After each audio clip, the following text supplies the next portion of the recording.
Mutton masala curry.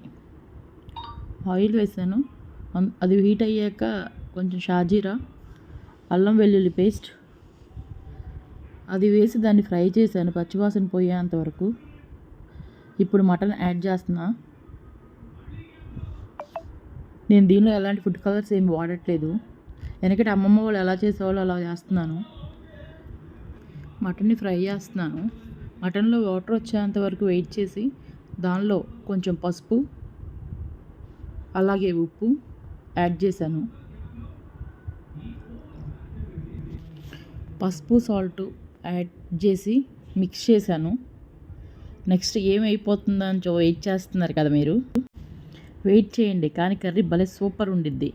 Next ఏం add చేస్తున్నానంటే గసగసాలు కాజు 2 నానబెట్టి పేస్ట్ చేశాను, దాన్ని యాడ్ చేస్తున్నాను. చూడండి, చూస్తున్నారా, మిక్సీ పట్టేసేసాను. ఇప్పుడు యాడ్ చేసేసాను, కలిపేస్తున్నాను చూడండి. అలా మిక్స్ చేసి కొంచెం సేపు ఫ్రై చేశాను. నెక్స్ట్ కొంచెం ఫ్రై అయిన తర్వాత దానిలో రెడ్ చిల్లీ పౌడర్ యాడ్ చేస్తున్నాను. మీకు ఎంత కావాలంటే అంత తీసుకోండి, నాకు సరిపడా నేను వేసుకున్నాను. చిల్లీ పౌడర్ మిక్స్ చేసి కొంచెం సేపు ఫ్రై చేయండి. ఎందుకు అంటే పచ్చి స్మెల్ పోయేంత వరకు దాన్ని వేపుతూ ఉండాలి. నేను దాన్ని అలా వేపుతున్నాను. దానిలో ఇప్పుడు కొంచెం కసూరి మెత్తి కూడా యాడ్ చేశాను. ఎందుకు అంటే నాన్ వెజ్ స్మెల్ ఏమి రాకుండా ఉండటానికి యాడ్ చేశాను. ఇప్పుడు దానిలో వాటర్ యాడ్ చేశానండి. వాటర్ అనేది ఎందుకు యాడ్ చేశానంటే మటన్ బాగా ఉడకడానికి యాడ్ చేశాను. వాటర్ ఎక్కువ కన్సిస్టెన్సీ పోస్తే కనుక మనకు ముక్క అనేది పర్ఫెక్ట్గా కుక్ అవుతుంది.